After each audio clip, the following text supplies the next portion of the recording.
آج کے اس مجلس کے لیے ہماری موضوع جمعے کے دن ہم جہاں تک پہنچے وہیں سے آگے شروع کریں گے، اور وہ موضوع ہے آقا صلی اللہ علیہ وسلم کی ختم نبوت کا، کہ پیارے پیغمبر صلی اللہ علیہ وسلم کے متعلق میرا اور آپ کا، ہر مسلمان کا ایمان ہے کہ جس طرح اللہ اپنے الوہیت میں یکتا اور اکیلا ہے، اسی طرح محمد عربی صلی اللہ علیہ وسلم اپنے مصطفی اور اپنے ختم خاتم النبیین ہونے میں بھی اکیلا ہے۔ میرے اور آپ کے پیغمبر آخری نبی ہیں، آپ کے بعد قیامت تو آ سکتی ہے، لیکن کوئی نیا نبی کسی بھی صورت میں اس امت میں نازل نہیں ہو سکتا ہے، آ نہیں سکتا ہے۔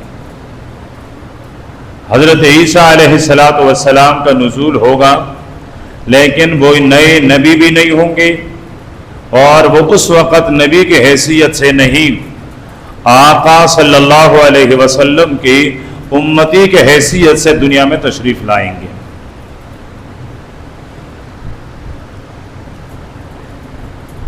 جس طرح اللہ پاک کو مانے بغیر کوئی بھی انسان کامل مومن نہیں بن سکتا ہے، اسی طرح پیارے پیغمبر کو خاتم النبیین مانے بغیر بھی کوئی انسان کامل ایماندار اور کامل مومن نہیں بن سکتا ہے۔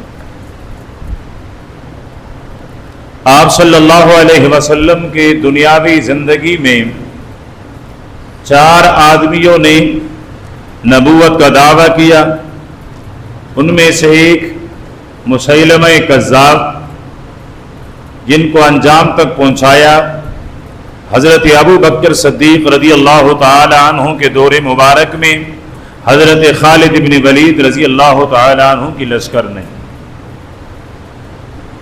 ایک ان میں سے اسود عنسی ہے، جن کو جہنم پہنچایا پیارے پیغمبر کے صحابی نے حضرت فیروز دہلوی رضی اللہ تعالی عنہ، اور آپ صلی اللہ علیہ وسلم کی زندگی دنیاوی زندگی کے آخری راتیں تھی، اور آپ اپنی بیماری میں، آپ بیماری کی شدت تھی آپ پر، کہ اس دوران حضرت فیروز دہلوی رضی اللہ تعالی عنہ نے اسود عنسی کو واصل جہنم کیا۔ اس اسود عنسی نے پیارے پیغمبر کے صحابی حضرت حبیب بن زید رضی اللہ تعالی عنہ کو بلا کر اسے پوچھا کہ کیا تم محمد الرسول اللہ صلی اللہ علیہ وسلم کو نبی تسلیم کرتے ہو؟ تو انہوں نے فرمایا ہاں۔ پھر اپنے بارے میں کہا کہ تم مجھے نبی مانتے ہو؟ تو اس نے کہا میرے کان باری ہے، مجھے آواز نہیں آتی۔ اس نے کہا جس طرح تم گواہی دیتے ہو کہ تمہارے پیغمبر کے لائے ہوئے احکامات وہ سنن ہدا اور ہدایت کے طریقے اور ہدایت تک انسان کو پہنچاتی ہیں، آپ نے فرمایا کہ ہاں۔ پھر پوچھا کہ کیا میرے احکام وہ بھی اس قابل ہیں کہ کسی کو رہنمائی کے راستے پر ڈالے؟ تو حضرت حبیب ابن زید نے فرمایا کہ میرے کانوں میں بوجھل پن ہے، میں سن نہیں پا رہا۔ اس طرح وہ زج ہوا، تنگ ہوا، پیش آیا، تو اس نے کہا اس کے ایک ہاتھ کو، ایک گردن کو کاٹ لو۔ ایک ہاتھ کاٹا گیا۔ پھر پوچھا کہ مجھے نبی تسلیم کرتے ہو؟ انہوں نے کہا آپ کی آواز مجھے نہیں آئی۔ دوسرا بازو کاٹا گیا۔ جسم کا ایک ایک عضو کاٹتے رہے، یہاں تک کہ انہوں نے اپنے کاٹنے والے کو کہا کہ جس زبان سے یہ میرے انکار کرتا ہے اسی زبان کو کاٹ دیں۔ تو حضرت حبیب ابن زید رضی اللہ تعالی عنہ کی زبان کاٹ دی گئی۔ پھر پوچھا کہ اب کیا خیال ہے؟ تو گردن کے اشارے سے یہ بتا دیا کہ تجھے میں نبی نہیں مانتا، تو اسود عنسی اس ظالم نے اشارہ کیا کہ اس کی گردن کو بھی کاٹ دیا جائے۔ ان میں سے ایک طلحہ اسدی ہے اور ایک سجا نام ایک عورت اور خاتون ہیں، انہوں نے بھی آپ صلی اللہ علیہ وسلم کے دور میں نبی ہونے کا دعویٰ کیا۔ اللہ کے پیارے پیغمبر نے ارشاد فرمایا کہ میری امت میں بہت سارے کذاب، بہت سارے جھوٹے، بہت سارے دجال پیدا ہوں گے، اور ان میں سے ہر ایک کا خیال یہ ہوگا کہ میں نبی ہوں۔ چار تو یہ۔ پانچویں نمبر پر دور ہے عبد الملک ابن مروان کا۔ تو عبد الملک ابن مروان کے دور میں ایک آدمی ہیں حارث، اور اس کے والد کا نام ہے سعید، اس نے بھی نبوت کا دعویٰ کیا کہ میں بھی نبی ہوں، نعوذ باللہ۔ تو عبد الملک ابن مروان نے اس کو بلا کر پانسی چڑھائی، تختہ دار پہ چڑھایا کہ جو میرے نبی کے بعد جھوٹے نبوت کا دعویٰ کریں وہ اسی طرح سولی اور تختہ دار پہ لٹکے گا۔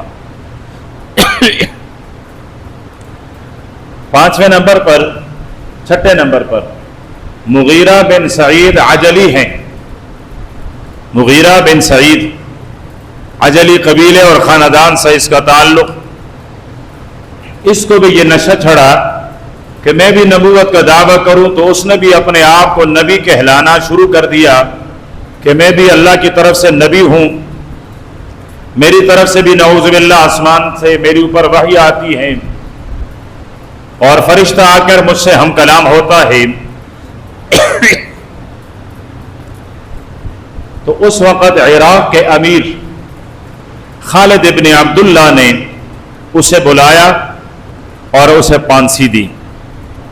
یہ جو امراء ہیں، یہ جو بادشاہ ہیں، وہ بہت اچھے لوگ بھی نہیں تھے، لیکن انہوں نے بہت اچھے سزا کا انتخاب کیا۔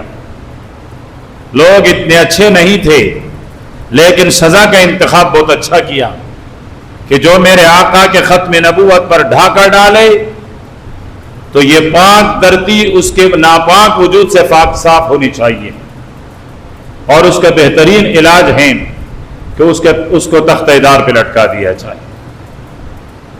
اور اللہ کے پیارے پیغمبر نے بھی اپنی زندگی میں یہی سزا تجویز فرمائی تھی۔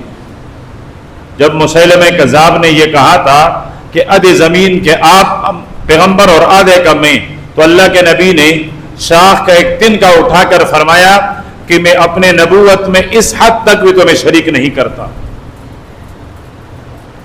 اس کے بعد ابو منصور عجلی، اس نے بھی نبوت کا دعویٰ کیا، پیغمبری کا دعویٰ کیا کہ میں بھی اللہ پاک کی طرف سے نبی ہوں، پیغمبر ہوں، رسول ہوں، میرے اوپر بھی وحی آتی ہیں۔ اور اس نے قرآن پاک کی آیتیں اس کو تبدیل کروا کر اور ان تحریف شدہ آیتوں کو اپنی تائید میں پیش کیا۔ اب وہ ایک لمبی داستان ہے کہ کون کون سی آیتیں کس کس طرح تعویل کیا کرتا تھا۔ اس کو بھی یوسف ابن عمر نے، یہ بھی عراق کا امیر اور اس وقت عراق کا گورنر تھا، اس نے بھی اس کو اپنی پیشرو کے قدم پر چلتے ہوئے اسے بھی پھانسی دی ہے۔ نشاپور کا ایک بدماش بہا فرید کے نام سے ایک آدمی گزرا ہے، اور اس نے بھی اپنے آپ کو نبی کہا، اپنے آپ کو رسول کہا، اور پیارے پیغمبر صلی اللہ علیہ وسلم کی نبوت پر اس کو ڈاکہ ڈالتے ہوئے اس نے بھی اپنے آپ کو نبی کہا ہے۔ اور اس کا سر قلم کیا ہے ابو مسلم خراسانی نے۔ یہ ایک لمبی فہرست ہے کہ جنہوں نے میرے آقا صلی اللہ علیہ وسلم کے ختم نبوت پر ڈاکہ ڈالا ہے۔ اس میں ایک ہے اسحاق اخرس۔ اخرس کا معنی ہوتا ہے گونگا۔ اس نے ایک لمبے عرصے تک اپنے آپ کو گونگا بنائے رکھا، ایک لمبے عرصے تک، اور پھر یک یک بولنے لگا تاکہ لوگوں کا یقین ہو جائے کہ میں یقیناً نبی ہوں، کہ اتنے عرصے تک تو گونگا تھا، اب میری زبان چل پڑی ہے۔ تو یہ خود نہیں، یہ کسی چلانے والے نے چلائی ہے۔ جبکہ یہ بچپن سے اخرس اور گونگا نہیں، اس نے اپنے آپ کو 9 سال تک تقریباً گونگا بنائے رکھا۔ تاریخ میں ایسے ایسے گول گپے بھی ہمیں ملے ہیں۔ اسی طرح ایک نام ہے علی ابن محمد کا، اس نے بھی نبوت اور رسالت کا دعویٰ کیا۔ ایک نام ہے بابک بن عبداللہ کا، انہوں نے بھی نبوت کا دعویٰ کیا۔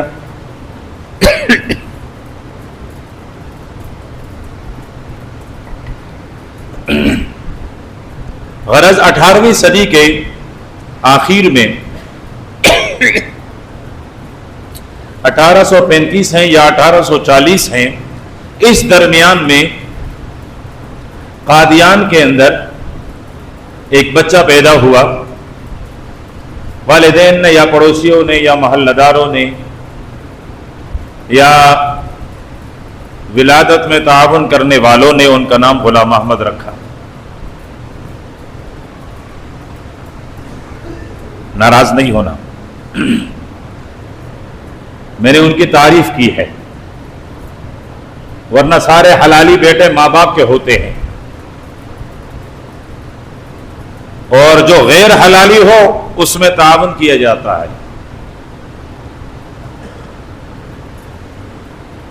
تو مرزا غلام احمد قادیانی،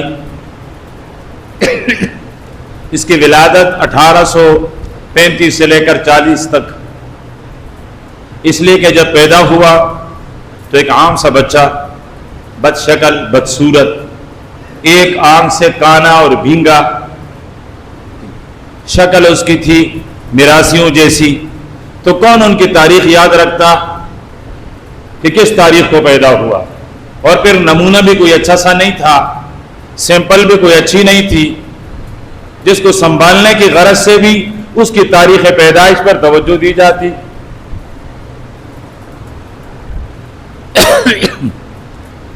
نسل اور خاندان کے بارے میں انہی کی کتابوں میں، جو مرزا قادیانی کی کتاب ہے، ان میں سے لکھا ہے، کسی نے کہا کہ خاندان مغل ہے، کسی نے کہا خاندان فارسی ہے، کسی نے کہا خاندان چینی ہے، کسی نے کہا خاندان ہندو ہے، کسی نے کہا خاندان سکھ ہے، کسی نے کہا خاندان اسرائیلی ہے۔ وہ جو ایک اشتہار چلا تھا کہ سب کہہ دو، وہ ایک کمپنی والوں کا اشتہار چلتا تھا کہ سب کہہ دو، تو اب اسی کو بھی ہم کہتے ہیں یہ تمام نسلوں سے تھا۔ نسل اس کا فارسی بھی تھا، نسل اس کا اسرائیلی بھی تھا، یہ ہندو بھی تھا، یہ سکھ بھی تھا، یہ چینی بھی تھا، دنیا بھر کے جتنے خاندان ہیں وہ ان تمام خاندانوں کا معجون مرکب تھا، اور نام اس کا مرزا قادیانی تھا۔ بچپن اور لڑکپنے میں جس عادت سے یہ پہچانا جاتا تھا، جو اس کی شناخت تھی، ہر بچے کی بچپن کی کوئی نہ کوئی شناخت ہوتی ہے، تو اس کی بچپن کی اور لڑکپنے کی سب سے بڑی شناخت وہ چوری تھی۔ چوری کیا کرتا تھا، کبھی اس گھر سے انڈے چوری کیے تو کبھی اس گھر سے، کبھی اس گھر کے جہاں ماں اور بہنیں جہاں گھی اور دودھ رکھا کرتے تھے وہاں سے گھی اور دودھ چرایا، کبھی اس گھر سے۔ تو یہ اس کے بچپن کا، لڑکپنے کا سب سے بہترین مشغلہ بھی رہا ہے، اور اس کی سب سے بہترین شناخت بھی ہے۔ پھر اس نے بڑے ہو کر ملازمت کی ہے۔ 1864 سے لے کر 1868 اس نے سیالکوٹ میں ایک کمشنر کے آفس میں اس نے ملازمت کی ہے۔ اور ملازمت کیا تھا؟ اس کے آفس میں جھاڑو دینا، اس کے مہمانوں کی خاطر تواضع کرنا، اور اس افیسر کے بوٹ جوتے پالش کرنا، اسے صاف کرنا۔ ظاہر بات ہے ایسے آدمی کے لیے یہی پیشہ اور یہی نوکری سب سے اچھی ہوتی ہے، یہی اس کے لیے سب سے بڑا اعزاز تھا۔ اور یہ بھی اس کی کتابوں میں لکھا ہے، اپنے طرف سے نہیں، مرزا قادیانی کے سوانح میں لکھا ہے کہ میں نے یہ تمام چیزیں کی ہیں. براہین احمدیہ ان کی کتاب، اور بھی بہت سارے ہیں، لیکن براہین احمدیہ میں لکھا ہے اس نے.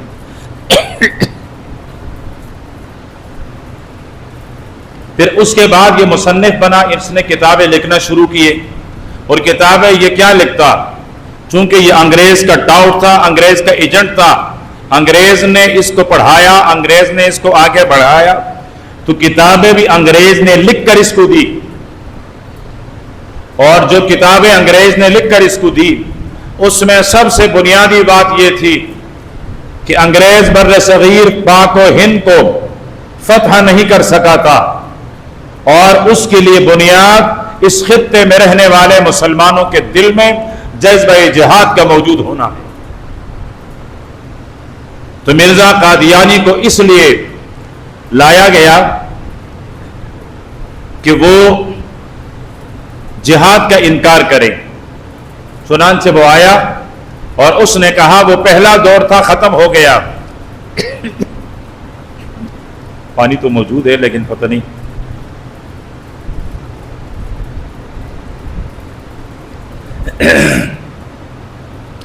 تو مرزا قادیانی نے انگریزوں کی خدمت کرتے ہوئے جہاد کو منسوخ کیا کہ اب امت کو جہاد کی ضرورت نہیں ہے، جبکہ اللہ کے پیارے پیغمبر نے ارشاد فرمایا کہ اسلام کا کوہان، اسلام کی بلندی، اسلام کی غالبیت، اسلام کی شوکت، اسلام کا وقار، الجہاد فی سبیل اللہ، اللہ کے راستے میں جہاد کرنا، یہ اسلام کی بلندی بھی ہے، یہ اسلام کا وقار بھی ہے، یہ اسلام کا شعار بھی ہے، اور یہ مومن اور مسلمان کی زیور اور اس کی شناخت اور پہچان ہے.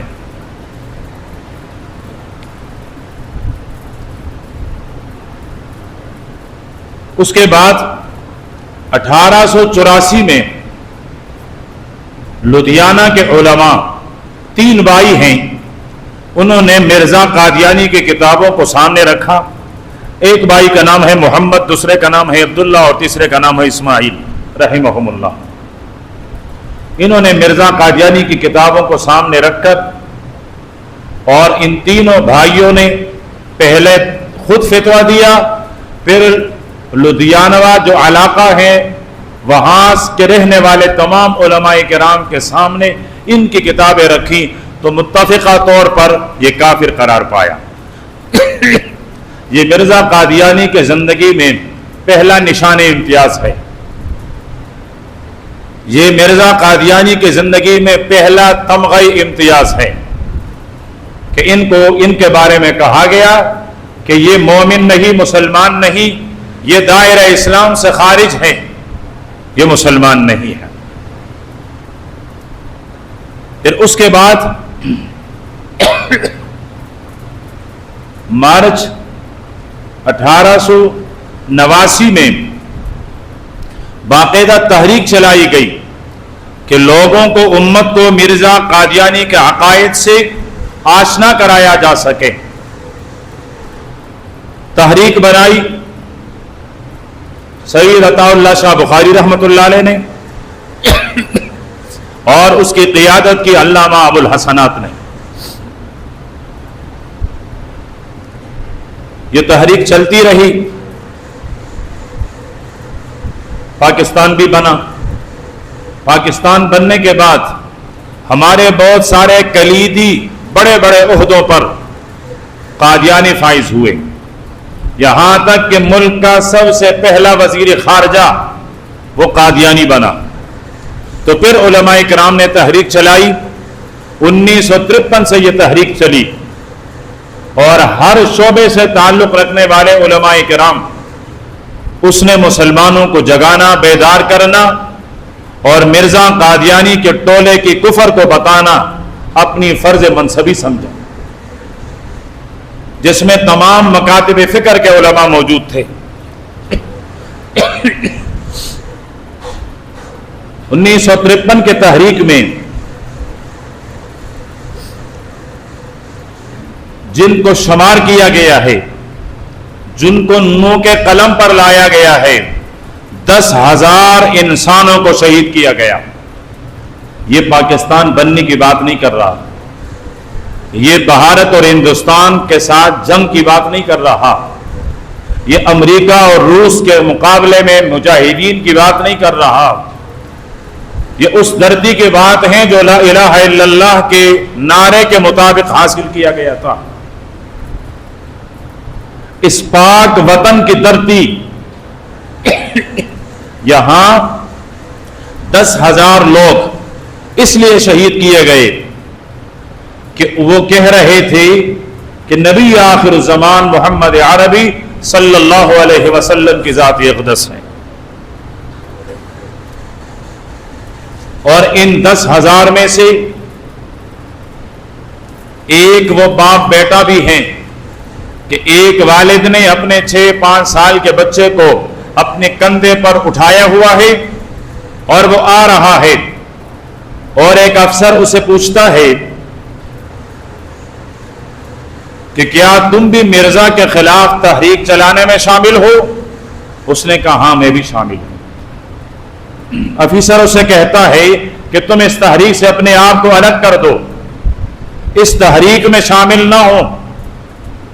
اس نے کہا میں نے بھی آقا کا کلمہ پڑھا ہے، میں بھی اپنے آقا کو خاتم النبیین اور خاتم المرسلین مانتا ہوں۔ تو اس افسر نے اس کے سینے کا نشانہ لیا، پہلے اس والد کو اس کے سینے پر گولی داغ دی گئی اور اس کے بعد اس کے 5 سال کے معصوم بچے کو بھی شہید کیا گیا۔ ایک ہی وقت میں ایک ہی گھر میں باپ اور بیٹے کے لاشیں اور جنازے روانہ کر دیے گئے، اور ان کا قصور صرف یہ تھا کہ یہ نعرہ لگا رہے تھے کہ خاتم النبیین صرف محمد عربی کی ذات ہے، کوئی اور کسی بھی شکل میں نبی نہیں بن سکتا ہے۔ مجھے یاد آئے اس تحریک میں اپنی اشعار کے ذریعے، اپنے نظموں کے ذریعے عوام کو بیدار کرنے والے سید امین گیلانی رحمت اللہ علیہ قید کر دیے گئے، 9 سال تک قید میں رہے۔ کتنے سال تک؟ 2 نہیں، 9 سال تک قید میں رہے۔ ان 9 سال میں ایک دفعہ ان کو اجازت ملی کہ ان کی والدہ، ان کی بیوی اور ان کے بچے اگر ان سے ملاقات کرنا چاہیں تو کر سکتے ہیں، اور دن بھی صرف عید کا، عید کے دن ملاقات کے لیے۔ والدہ بھی آئی، بیوی بھی آئی، بیٹا ہے اس کا زندہ ہے، اللہ سلامت رکھیں، سید سلیمان گیلانی، یہ معصوم سا بچہ۔ جب یہ آئے، ماں نے اپنے بیٹے کو 9 سال بعد دیکھا، بیوی نے اپنے سر کے تاج کو 9 سال بعد دیکھا۔ فطرت کا تقاضا ہے، آنکھوں میں آنسو آ گئے، رونے لگے۔ تو افسر کہنے لگا روتے کیوں ہو؟ میں ایک کاغذ دے دیتا ہوں، اس کاغذ کو پر کر دو اور اپنے بیٹے کو بھی ساتھ لے جاؤ۔ بوڑھی دیہاتی ماں اپنے بچے سے پوچھتی ہے بیٹا یہ سرکار کیا کہتا ہے؟ تو بیٹا بتاتا ہے کہ اس کاغذ پر یہ دستخط کر لو کہ تیرا بیٹا ختم نبوت کے تحریک میں شامل اور شریک نہیں رہے گا، اس کا ختم نبوت کی تحریک سے کوئی تعلق نہیں ہوگا، ہم آپ کے بچے کو ابھی رہا کر لیتے ہیں۔ اس نے کہا یہ بدبخت، یہ ظالم غلط سمجھا ہے، اس نے میرے آنسو کا یہ اندازہ لگایا کہ میں اپنے بیٹے کے یہاں قید ہونے پر افسوس کر رہا ہوں، لیکن میں اپنے بیٹے کے یہاں قید پر افسوس نہیں کر رہا، مجھے اپنے بیٹے کے یہاں قید ہونے پر افسوس نہیں ہے، میں فخر کرتی ہوں کہ میرا بیٹا شراب نوشی میں نہیں، زنا میں نہیں، ڈاکہ زنی میں نہیں، آقا کے ختم نبوت کے چوکیداری میں یہاں قید و بند کی صعوبتیں برداشت کرتا ہے، مجھے فخر ہے اس پر۔ اور آنسو اس لیے نکلے کہ ماں ہوں، آخر ماں ہوں، ماں اور بیٹے کی جدائی 9 سال کا عرصہ گزرا ہے۔ اور پھر وہ کہنے لگی کہ بیٹا اس بدمعاش کو بتا دیں کہ یہ تو ایک امین ہے، اگر اللہ پاک نے مجھے 10 امین جیسے بیٹے دیے ہوئے ہوتے میں آقا کے ختم نبوت پر 10 کے 10 کو قربان کر لیتا۔ آقا کے ختم نبوت کی یہ تحریک یوں نہیں چلی ہے کہ امت بیٹھی تھی ریڑیوں پر اپنے سودا سلف کو فروخت کرتے ہوئے اور ادھر آئی تحریک چلی اور کامیاب ہو گئی۔ تحریک ختم نبوت کے ہیرو ہیں غلام غوث ہزاروی رحمت اللہ علیہ۔ کسی نے آ کر کہا کہ فلاں جگہ ایک قادیانی ہے، وہ جگہ جگہ لوگوں کو دعوت دیتا ہوا بلاکوٹ پہنچا ہے، اور اس نے وہاں لوگوں کو یہ چیلنج کیا ہے کہ اگر تمہارے مسلمانوں میں سے کوئی عالم ہے جو یہ ثابت کر سکیں کہ تمہارا نبی خاتم النبیین ہے اور اس کے بعد کوئی نبی آنے والا نہیں، تو وہ مجھ سے مناظرہ کریں۔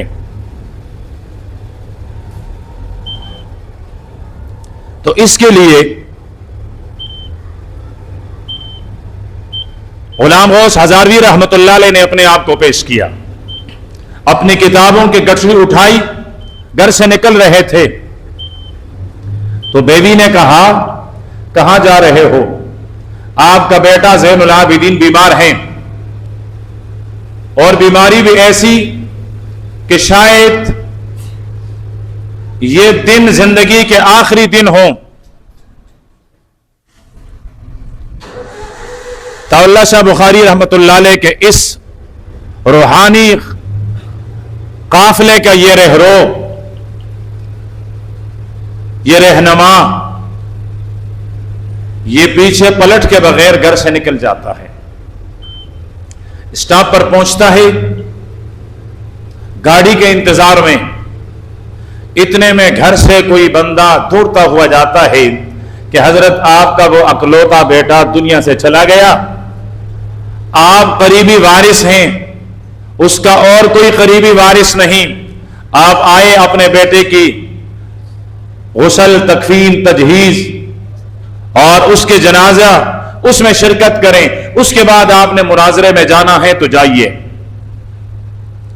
تو غلام غوث ہزاروی رحمت اللہ علیہ فرمانے لگے کسی مسلمان کا جنازہ پڑھنا اور پڑھانا فرض کفایہ ہے، اگر سارے بستی والے نہیں پڑھیں گے تو سارے گناہگار ہو جائیں گے، اور اگر کچھ پڑھ لیں گے تو جنہوں نے نہیں پڑھا وہ گناہگار شمار نہیں ہوں گے۔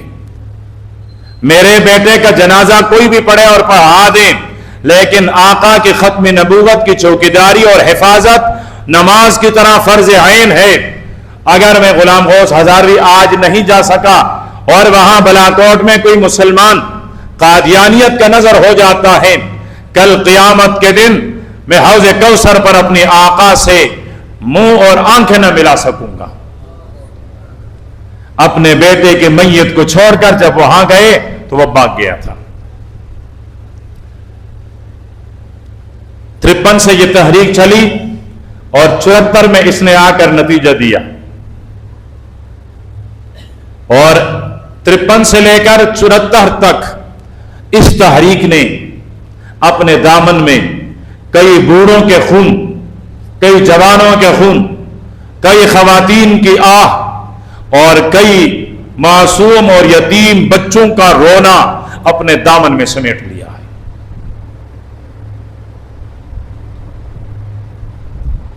چنانچہ آپ کے ملتان کے ایک میڈیکل کالج کا ایک وفد طلبہ کا، انہوں نے کالج کے اندر جو یونین کے الیکشن ہوتے ہیں وہ الیکشن کی، اور اس میں انہوں کامیابی ملی، یہ سارے مسلمان تھے اور ان کے مقابلے میں قادیانی تھے، وہ ہار گئے۔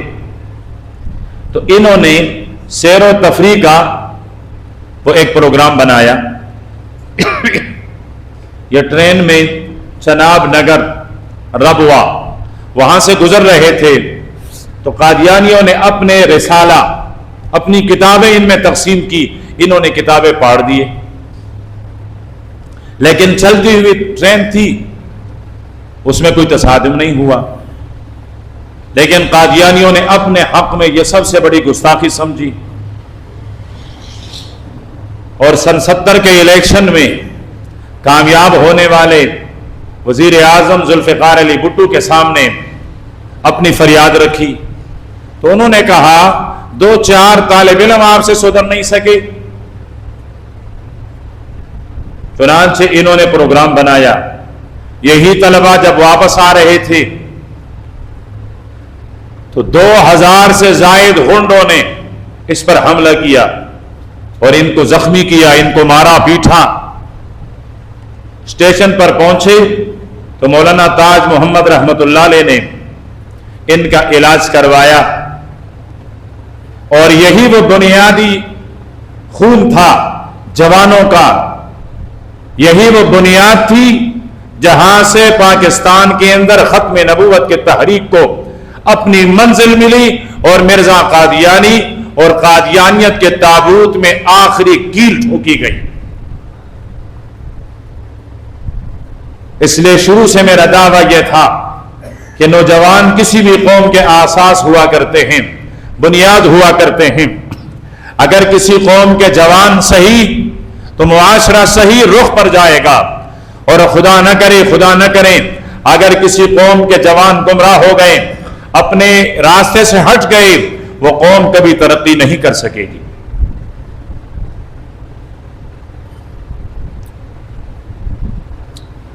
پھر اس تحریک کو مزید تقویت ملی، اور پھر مجھے یاد آیا لاہور کی بادشاہی مسجد میں ایک اذان کو مکمل کرتے ہوئے 7 جوانوں نے جام شہادت نوش کی ہے۔ ایک اذان کو مکمل کرتے ہوئے 7 جوانوں کی شہادت۔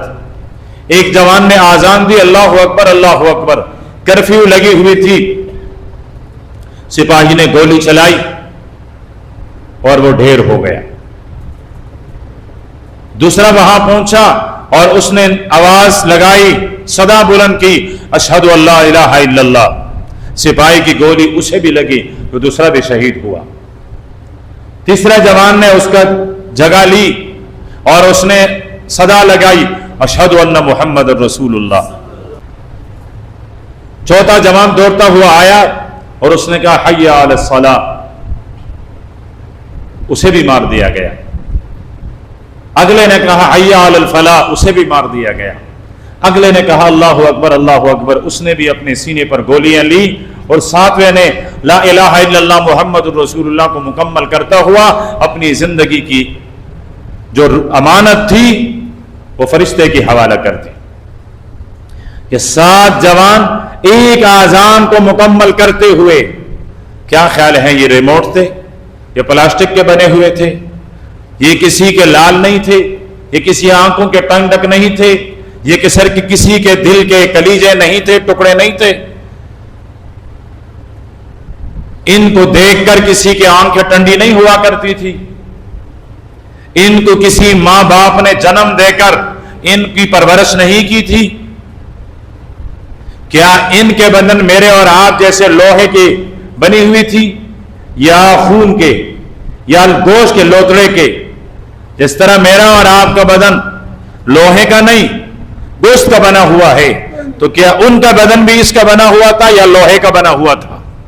کیا ان کے بدن کے اوپر کسی آہنی چیز کا خول وہ پہنا دیا گیا تھا؟ ظاہر بات ہے ان کے سینے میں بھی دل تھا، ان کے بھی ماں باپ، ان کے بھی اولاد، ان کے بھی دوست رشتہ دار، سب کچھ تھے، لیکن انہوں نے یہ تمام چیزیں پس پشت ڈالی اور دوڑتے ہوئے محمد عربی کے ختم نبوت پر اپنی جانوں کے نذرانے پیش کیے۔ ہمارے اس دھرتی کے عالم گزرے ہیں محمد عبداللہ درخواستی رحمت اللہ علیہ۔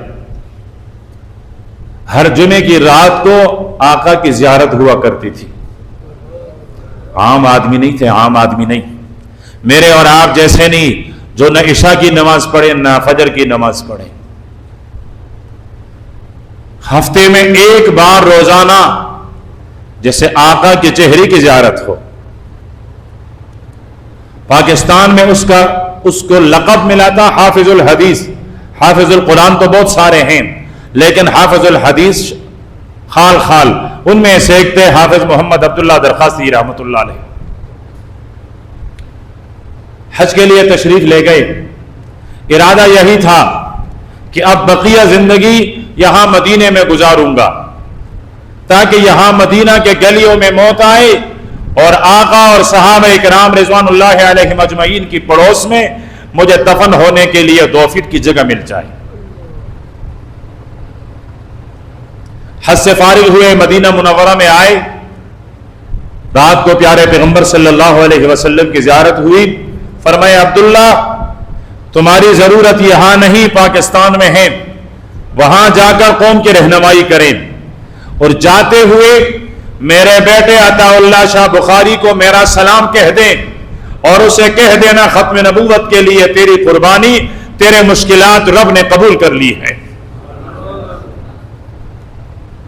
کہاں سے لاؤ گے ایسے لوگ؟ کہاں سے لاؤ گے جو رہتا تو ملتان میں ہے اور سلام گنبد خضرا کے مکین کی طرف سے آتا ہے؟ کہاں سے لاؤ گے؟ جس سے پوچھا گیا شاہ جی تمہاری زندگی کہاں گزری؟ فرمایا آدھی جیل میں گزری ہے, آدھی ریل میں گزری ہے. وہ عطا اللہ شاہ بخاری جس نے اپنی زندگی کا مشغلہ ہی یہی بنایا تھا کہ پیارے پیغمبر کے ناموس اور عزت کی دفاع, امہات المومنین اہل بیت ان کی ناموس اور عزت کی دفاع, اور صحابہ کرام رضوان اللہ علیہم اجمعین کے ناموس اور عزت کی دفاع, یہ ان کی زندگی کا منزل تھا اور وہ اپنی منزل کو بجا طور پر پا گئے ہیں. پا لیا ہے انہوں نے اپنی منزل کو.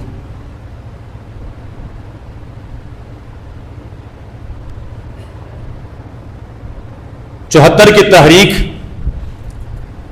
7 اور 6 ستمبر کے درمیانی رات ملک کا وزیر اعظم اپنی چمبر سے نکلتا ہے اور ایک درویش مولوی چٹائی پر بیٹھنے والا, سر پر ایک سادی سی پگڑی, ایک سادہ سا کرتا پہنا ہوا, اس مولوی کے پاس جا کر اسے مشورہ کرتا ہے کہ اسمبلی میں 14 دن تک بحث بھی ہوا. قادیانیوں کے سربراہ نے کہا کہ میں براہ راست قومی اسمبلی میں آؤں اور ارکان کو خود مطمئن کروں, تو خود آئے. لیکن پہلے جرح 14 دن ہوئی, وہ 2 گھنٹے بھی اپنی بات نہ کر سکا. جھوٹا جو ہوا.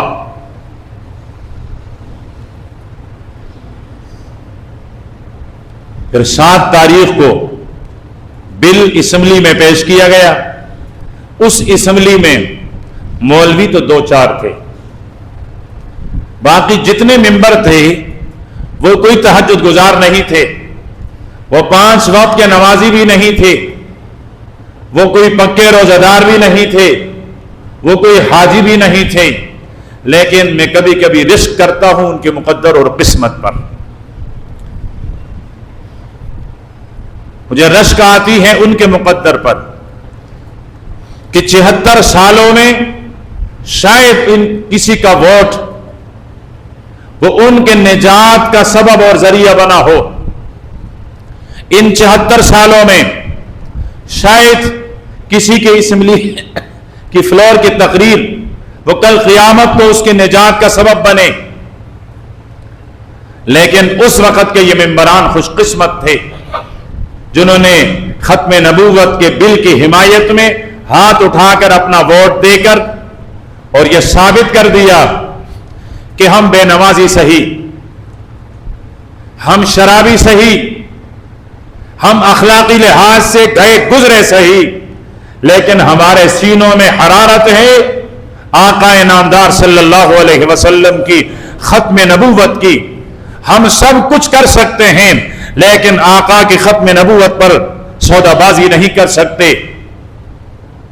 اور اس دن اسمبلی کے فلور پر یہ لکھ دیا گیا کہ مرزا قادیانی اور اس کے ماننے والے آئینی طور پر, دستوری طور پر, قانونی طور پر کل بھی کافر تھے، آج بھی کافر ہیں، اور آئندہ کل بھی کافر ہوں گے۔ ذرا آپ بتائیے کیا ہوں گے؟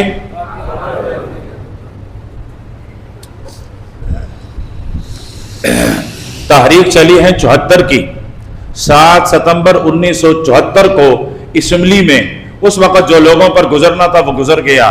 تم ابھی اس مسجد میں بیٹھ کر تم قادیانیوں سے ڈرتے ہو؟ خوف ہے تمہیں؟ خوف ہے تو پھر کہہ دو قادیانی کافر ہے۔ مزہ نہیں آیا؟ ذرا زور سے کہہ دو۔ ہو سکتا ہے اور یقیناً یہ آپ کا یہ ایک جملہ کل قیامت کو میرے آقا کے سامنے آپ کو سرخ رو کر دے، اور یہ ایک جملہ میرے اور آپ کے حشر کے میدان میں خلاصی اور نجات کا سبب اور ذریعہ بنے۔ دنیا میں جو کچھ بھی ہو، ہر چیز پر سمجھوتا کیا جا سکتا ہے، لیکن رب کی الوہیت پر سمجھوتا نہیں کیا جا سکتا ہے، محمد عربی کے ختم نبوت پر سمجھوتا نہیں کیا جا سکتا ہے، اور حلالی بیٹا اپنے باپ کے بارے میں بھی سمجھوتا نہیں کر سکتا ہے۔ یہ ایمان بھی ہے، یہ غیرت بھی ہے، یہ فطرت بھی ہے۔ ایک طرف ساری دنیا، دوسری طرف آقا نامدار صلی اللہ علیہ وسلم کی حرمت اور عزت ہو۔ اپنا ایمان بنائیے، اپنا نظریہ بنائیے، ساری دنیا کو قربان کر سکتا ہوں، لیکن محمد عربی کے عزت اور ناموس پر آنچ نہیں آنے دوں گا۔ یہ جو میں نے واقعہ بیان کیا صحابی حضرت حبیب ابن زید کا، کہ اس کی شہادت کی خبر اس کی ماں کو دی گئی، تو ماں نے بڑے رضیہ انداز میں، فخریہ انداز میں کہا کہ آج ہی کے دن کے لیے میں نے اس کو دودھ پلایا تھا۔ روئی نہیں، افسوس نہیں کیا کہ آج ہی کے دن کے لیے میں نے اپنے بچے کو دودھ پلایا تھا۔ جب ماؤں کے ایسے جذبے ہوں تو پھر اولاد میں جذبے کیوں نہ ہوں؟ لیکن آج ہماری مائیں بھی موبائل کے عادی ہیں، ان کی ساری زندگی کارٹون دیکھتے گزر جاتی ہیں، تو جو مائیں 24 گھنٹے کارٹون دیکھتی ہیں وہ اپنے بچوں کی کیا تربیت کرے گی؟ اور جو بچہ اپنے بچپنے میں کارٹون دیکھتا ہے اور اپنے لڑکپنے میں پب جی کا گیم کھیلتا ہے، وہ کیا ختم نبوت کا مجاہد بن سکے گا؟ ختم نبوت کے مجاہد بننے کے لیے کردار کا اعلیٰ ہونا، اقدار کا اعلیٰ ہونا، زندگی کا بے مثال ہونا لازمی اور ضروری ہے۔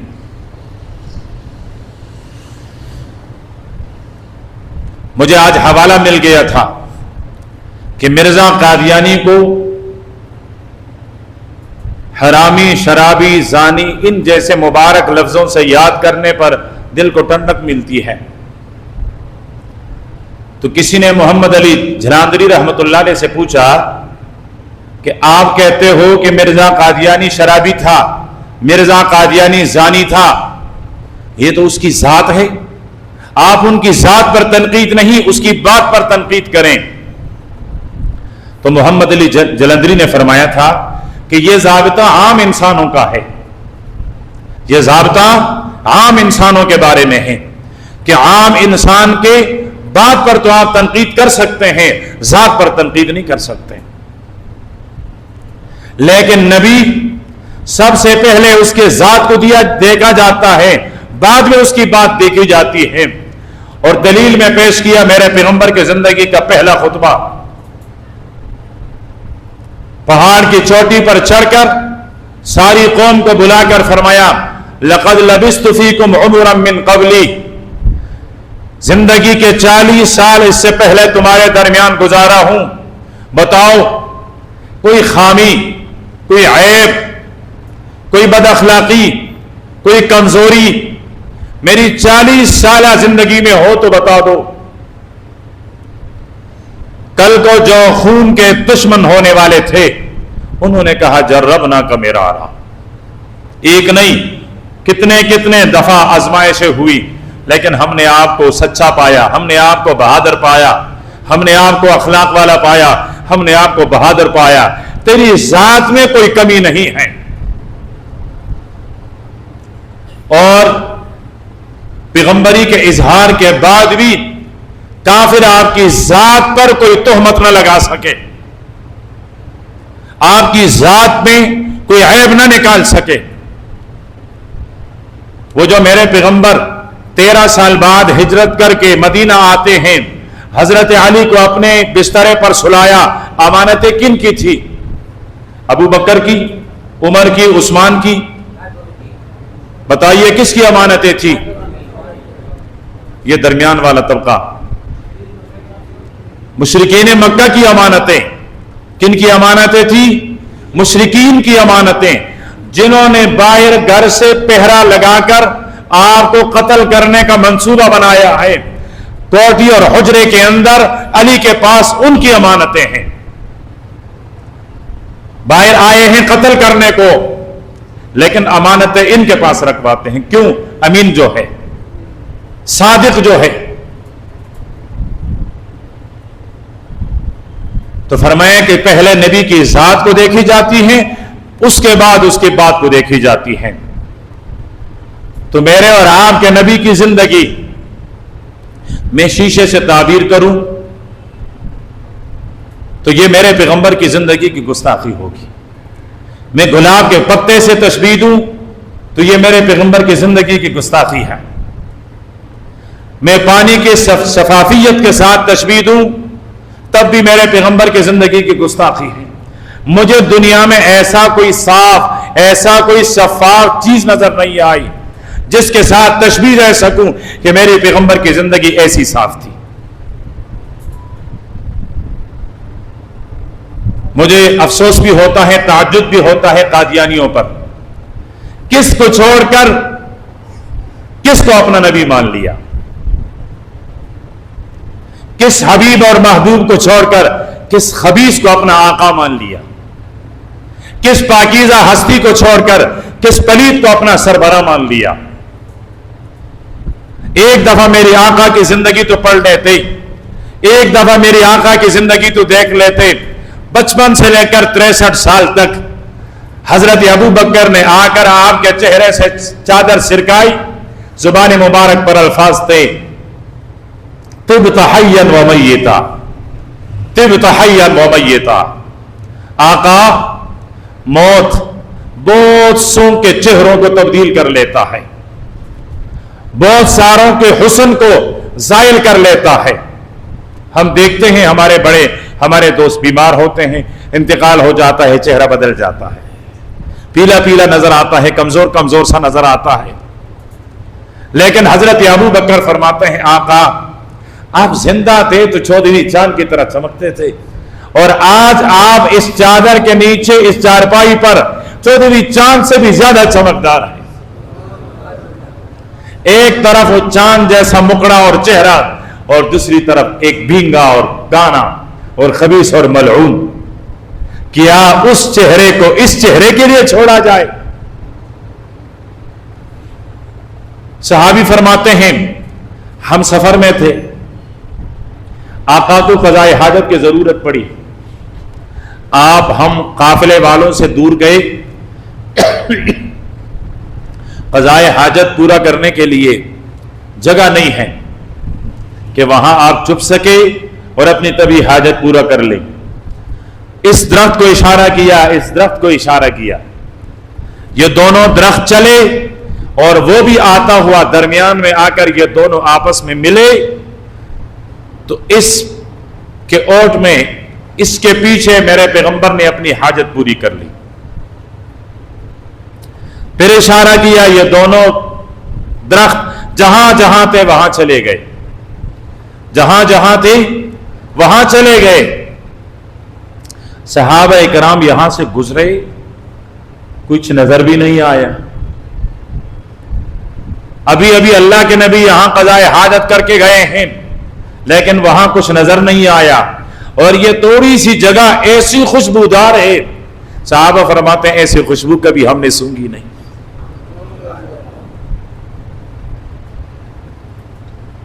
جس کی قضائے حاجت بھی اس کے عیبدار ہونے کا سبب نہ بن سکیں، اور یہاں جناب کو موت آئی ہے تو کہاں آئی ہے؟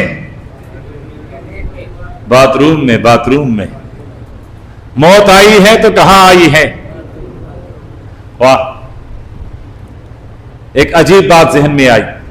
اللہ کے نبی نے فرمایا انبیاء کے لیے قانون ہے، جہاں ان کی زندگی کی آخری سانس پرواز کر جائے وہیں ان کو دفن کیا جائے۔ تمام انبیاء کے لیے قانون ہے، قانون ہے انبیاء کے لیے۔ حضرت آدم علیہ الصلوۃ والسلام سے لے کر میرے حبیب تک ہر نبی دنیا میں جہاں فوت ہوا وہیں اس کو دفن کیا گیا۔ میرے پیغمبر کو حجرہ عائشہ میں موت آئی، حجرہ عائشہ میں تدفین بھی کیا گیا۔ لیکن یہ اگر اپنے آپ کو نبی کہے اور اس کے ماننے والے بھی کہیں کہ یہ برحق نبی ہیں، تو پھر باتھ روم میں دفن کرتے نا ظالموں، کیوں لے کر آئے ربوا؟ کیوں لے کر آئے؟ اس مٹی کو کیوں پلید کیا؟ اس پلید کے لیے اللہ پاک نے جگہ بھی اس پلیدی کا انتخاب کیا تھا۔ اور ہوشیار کتنا تھا، کتنا ہوشیار تھا، ذہین، بات اس کو بہت زیادہ یاد ہوتی تھی۔ کتنی یاد؟ ایک ماں سے رو کر کہتا تھا مجھے گڑ دے دو، گڑ۔ اب 4-5 سال کا بچہ اگر روئے اور ماں سے کہیں گڑ دے دو، سمجھ میں آتا ہے۔ جس کی داڑھی بھی ہے، جو دعویٰ بھی کرتا ہے، کبھی کہتا ہے میں عیسیٰ ہوں، نعوذ باللہ، کبھی کہتا ہے میں خدا ہوں، اس کی کتابوں میں ہے۔ اس کا ایک دعویٰ یہ ہے نعوذ باللہ، نعوذ باللہ، میں خدا کی بیوی ہوں۔ ایک دعویٰ یہ ہے نعوذ باللہ میں خدا کا باپ ہوں۔ کہتے ہوئے مجھے شرم آتی ہے، واللہ شرم آتی ہے مجھے۔ کبھی کہتا ہے میں محمد الرسول اللہ ہوں، استغفر اللہ۔ شادی ہوئی، بیگم کا نام ہے نصرت، تو جب صبح ہوئی کہنے لگا کہ رات کو مجھے آواز آئی۔ کیسے بتا دوں یہ بات کہ رات کو مجھے آواز آئی کہ تو نے دیکھی تو نصرت ہے، لیکن حقیقت میں نصرت نہیں، یہ حضرت خدیجہ ہے۔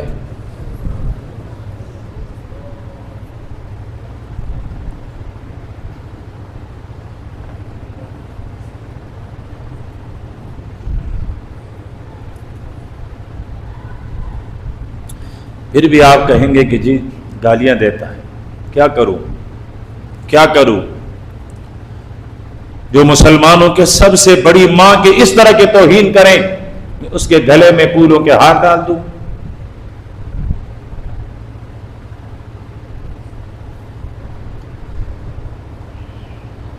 میری پیغمبر کی زندگی کے لیے جس ذات نے حضرت خدیجہ کا انتخاب کیا، اور وہ خدیجہ جس پر میرے رب نے جبریل کے واسطے سے سلام بھیجا اور فرمایا خدیجہ سے پوچھ لے کہ کیا تو اپنے رب سے راضی ہے، میں اس ماں کی گستاخی برداشت کر لوں؟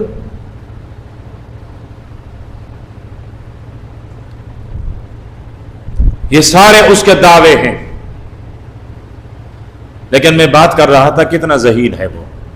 ماں سے کہتا تھا مجھے گڑ دے دو، گڑ دے دو، ماں نے گڑ دے دی، اس نے جیب میں رکھا۔ اور اسی کے کتابوں میں لکھا ہے، اسی کے کتابوں میں لکھا ہے دن میں 100 دفعہ واش روم جایا کرتا تھا، 100 دفعہ پیشاب کے لیے جاتا تھا۔ یہ انسان ہوا کہ گڈر؟ یہ انسان تھا کہ گڈر کی نالی تھی؟ 100 دفعہ شوگر کا مریض بھی نہیں جاتا ہے، سلسل بول کا مریض بھی نہیں جاتا ہے 100 دفعہ۔ یہ 100 دفعہ دن میں لیٹرین شریف کی دیدار کرتا ہے، اور اپنے آپ کو کہتا ہے رسول ہوں، نبی ہوں، اور اپنے ماننے والوں کو نعوذ باللہ صحابہ کا درجہ دیتا ہے۔ ماننے والوں کو صحابہ کا درجہ، قادیانی کے ماننے والے ابو بکر کے درجے کے ہوں، عمر کے درجے کے ہوں، عثمان کے درجے کے ہوں، علی کے درجے کے ہوں، معاویہ کے درجے کے ہوں، عبد الرحمن ابن عوف کے درجے کے ہوں، سعد اور سعید، طلحہ، ان کے درجے کا ہو، جن کے لیے میرا رب کہتا ہے یہ فرش پر ہیں، میں عرش پر ہوں، لیکن میں ان سے راضی ہوں، یہ مجھ سے راضی ہے۔ کہتے ہیں میرے اوپر ایمان لانے والے وہ محمد رسول اللہ کے صحابہ کی طرح ہے، نعوذ باللہ۔ تو جب یہ قضائے حاجت کے لیے جاتا تھا، خود لکھتا ہے اپنی کتابوں میں، تو پھر میرے حواس کام چھوڑ جاتے تھے، میں گڑ اٹھا کر اس سے استنجا کیا کرتا تھا۔ ذرا مہذب انداز میں کہہ دوں، وہ گڑ سے کڈر کے منہ کو صاف کیا کرتا تھا۔ یہ زیادہ ادب والا لفظ ہے نا۔ اور وہ جو وضو کے لیے، قضائے حاجت صاف کرنے کے لیے جو پتھر جو ڈیلا جیب میں رکھا ہوتا تھا، جب بھوک لگتی تھی تو یہی کھا جاتا تھا۔ ہائے پلید، ہائے ملعون، تجھے مان لو نبی، تیری ذریت کو نبی مان لوں، اور تجھے اختیار کروں، تیرے چہرے کو محبوب کر لوں، اس چہرے کے بدلے میں جس کے لیے صحابی فرماتے ہیں مسجد نبوی کے صحن میں بیٹھا تھا، چاند روشن تھا، کبھی آقا کے چہرے کو دیکھتا ہوں، کبھی چاند کو دیکھتا ہوں، کبھی آقا کے چہرے کو، کبھی چاند کو۔ اللہ کے نبی نے فرمایا صحابی کیا ماجرا ہے، کبھی آسمان کو دیکھ رہے ہو، کبھی میری طرف۔ عرض کرنے لگے کہ آقا موازنہ کر رہا ہوں، دو چاند ہیں تول رہا ہوں۔ فرمایا کون سے دو چاند؟ چاند تو ایک ہی ہے۔ فرمایا ایک آسمان کا چاند ہے، ایک بطحا کا چاند ہے۔ ایک آسمان کا چاند ہے، ایک مدینے کا چاند ہے۔ ایک آسمان کا چاند ہے، ایک مسجد نبوی کا چاند ہے۔ دونوں کو اٹھا کر پرکھ رہا ہوں۔ فرمایا کیا کیا؟ فرمایا رب کعبہ کی قسم، یہ مسجد نبوی، یہ میرے سامنے، یہ مسجد نبوی کو اپنی تابانیوں کے ساتھ منور کرنے والے یہ چہرہ اس چاند سے بھی زیادہ خوبصورت ہے۔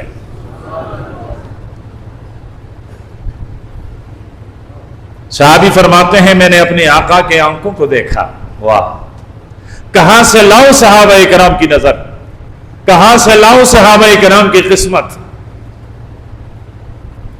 پوچھنے والے نے پوچھا ذرا بتا میرے پیغمبر کے آنکھیں؟ فرمایا بڑی تھی، بارود تھی، اور آنکھوں کے اندر جو سیاہ پن ہوتا ہے یہ زیادہ تھا، اور سفیدی تھوڑی سی کم تھی۔ اور فرمایا آنکھوں میں سرخ لال لال ڈوریاں تھی، سرما لگائے بغیر بھی آپ کی آنکھیں سرمگین لگتی تھی۔ نوجوانوں کے زبان میں کہہ دوں، میرے آقا کے آنکھوں نے جس کو شکار کیا ہے اس کی مثال دنیا میں نہیں ملتی۔ تم بھی کہتے ہو فلاں کی آنکھوں نے مارا، فلاں کی آنکھوں نے مارا، فلاں کی آنکھوں نے مارا۔ تمہاری محبوبیں کیا ہوں گی، تمہارے محبوبوں کی آنکھیں کیا ہوں گی، ان کا مارنا کیا ہوگا۔ محبوب کے آنکھوں کا مارا ہوا دیکھنا ہے تو ابو بکر کو دیکھیں، سارا دن ساری رات مار پڑی ہے، جسم لہو لہا ہے، بے ہوش ہیں، ماں نے سر گود میں رکھا ہوا ہے، گرم دودھ ٹپکایا جا رہا ہے، ہوش میں لائے گئے، دودھ کو اپنے چہرے سے اپنے منہ سے الگ کر کے کہا ماں بتائیے میرے محبوب کا کیا حال ہے۔ ماں کہنے لگی اسی وجہ سے تو یہ حال ہے، اس کی وجہ سے ہیں، ذرا اپنے بدن کو دیکھو، اپنی حالت تو دیکھو، اس کی یاری میں یہ سب کچھ ہوا ہے، یہ تھوڑا سا دودھ پی لو۔ اس نے کہا حرام ہے، ایک قطرہ بھی پیا جب تک کہ اپنی آقا کے چہرے کا دیدار نہ کر لوں۔ کسی کے آنکھوں سے اگر متاثر ہونا ہے تو ابو بکر سے پوچھے آپ کس کی آنکھوں سے متاثر تھے، عمر سے پوچھے جو تلوار لے کر آیا تھا کس کی آنکھوں نے شکار کیا۔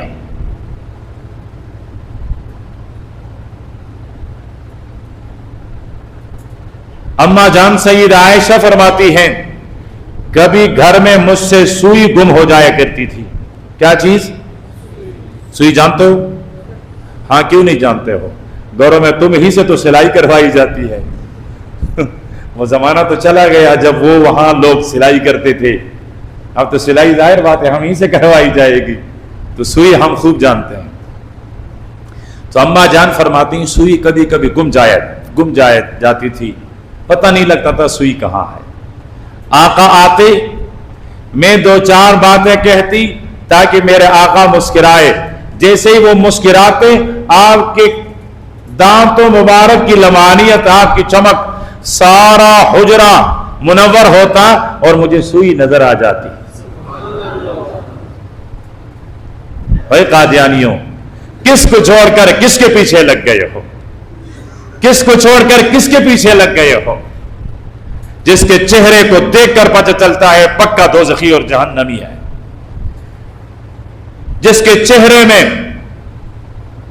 جہنم کے شعلے نظر آئے, آگ بھڑکتا ہوا نظر آئے, اس کو اختیار کیا اور اسے چھوڑا. جس کے لیے صحابی فرماتے ہیں کأن الشمس تجری فی وجہہ, گویا آسمان کے سورج آسمان کے فضا میں نہیں, میرے محمد عربی کے رخساروں میں جایا کرتا تھا.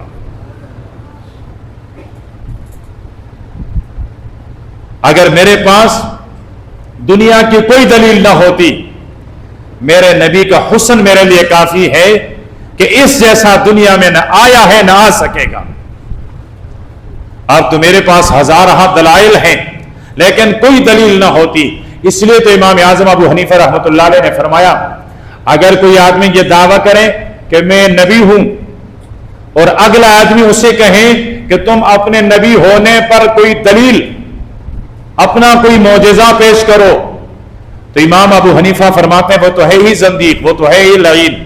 فرمائے یہ سوال کرنے والا, یہ دلیل مانگنے والا کافر ہو گیا.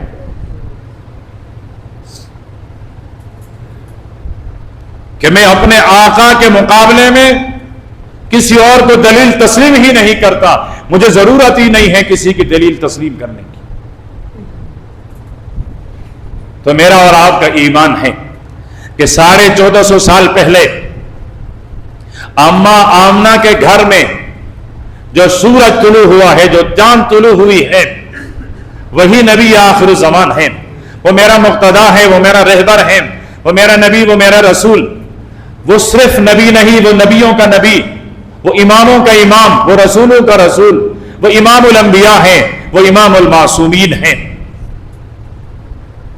وہ دنیا کے آخری ساعت تک نبی اور پیغمبر, اور میں اور آپ دنیا کے آخری ساعت تک اس کو نبی ماننے کے, ہم اس کے تابعدار. ہم اسی عہد پر ہیں کہ نہ کل محمد عربی کے علاوہ کسی کو نبی مانا تھا, نہ آج کسی کو مانیں گے, نہ آئندہ کل مان سکیں گے, خواہ وہ کسی شکل میں بھی آئے. وہ کس شکل کو لے کر آئے, وہ کس نظر کو لے کر آئے, وہ کس فکر کو لے کر آئے, لیکن ہم نبی مانیں گے محمد الرسول اللہ صلی اللہ علیہ وسلم کو. یہ اتنی ساری محنت اس لیے کی گئی کہ یہ بات میرے اور آپ کے دل, دماغ اور ذہنوں میں بیٹھ جائے کہ تمام چیزوں پر سودا بازی ہو سکتی ہے لیکن آقا کے ختم نبوت پر, آقا کے خاتم النبیین ہونے پر کوئی سودا بازی نہیں. یہاں جو جس رنگ پر آئے, جس رنگ میں آئے, اسے مردود کر دیا جائے. اور امت نے یہی کیا. جب اور جہاں جہاں بھی کسی نے نبوت کا دعویٰ کیا, امت نے 1 سیکنڈ ضائع کیے بغیر اسے مسترد کر لیا ہے. مجھے ایک پیر کا واقعہ یاد آیا ہے, وہ سنا لوں کہ ختم کر لوں؟ جن کو نیند آئی ہے ذرا وہ ہاتھ کھڑے کر لیں. کسی کو نیند نہیں آئی؟ ہاں اچھا, آپ تو پھر اچھے لوگ ہیں, ولی ہیں آپ. پھر پیر مہر علی شاہ گھوڑلا شریف کے جو سب سے بڑے پیر تھے, اور ان کی نسبت بریلوی مکتب فکر کی طرف ہے.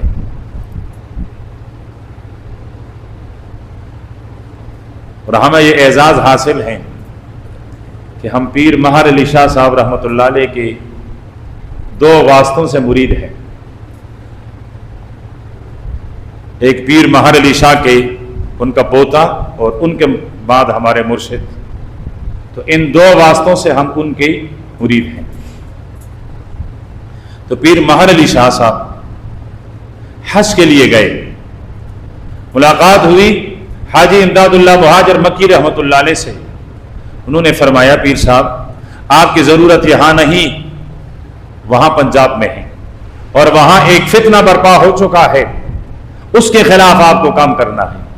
اور پیر مہر علی شاہ صاحب کی نیت یہی تھی کہ بقیہ زندگی مدینہ منورہ میں گزاروں. خود فرماتے ہیں، ان کی کتاب ہے مہر منیر، اس میں لکھا ہے کہ جب وہ واپس آئے فرماتے مجھے سمجھ نہیں آیا کہ پنجاب کا کون سا فتنہ ہے.